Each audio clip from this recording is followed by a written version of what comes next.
There are many whites who are trying to solve the problem, but you never see them going under the label of liberals. That white person that you see calling himself a liberal is the most dangerous thing in the entire Western Hemisphere. He's the most deceitful. He's like a fox, and a fox is always more dangerous in the forest than the wolf. You can see the wolf coming.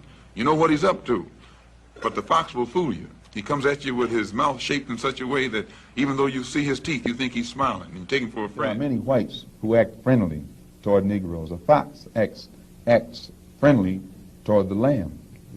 And usually the fox is the one who ends up with the lamb chop on his plate. The wolf doesn't act friendly, and therefore the wolf has more difficulty in getting the lamb chop in his plate.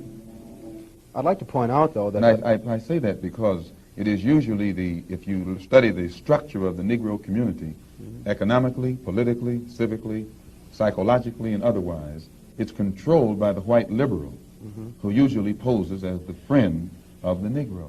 On the other hand, I think one could point to a large number of whites who have struggled for civil rights, for equality, and have got little or nothing out of it, other than quite a few bruises. Give me an example. Well, the large number of white students who have gone into the South, for example, working for SNCC and other organizations. Not working for SNCC or other organizations, but working for the white political machines who benefit by the voting efforts of Negroes. Okay. Today, you could point to a large number of Negro leaders who have consistently betrayed Negroes in a whole host of areas. They aren't really Negro leaders. These are puppets that have been put in front of the Negro community by white liberals. These are parrots that have been put in front of the Negro community by white liberals. You can't name me a Negro leader who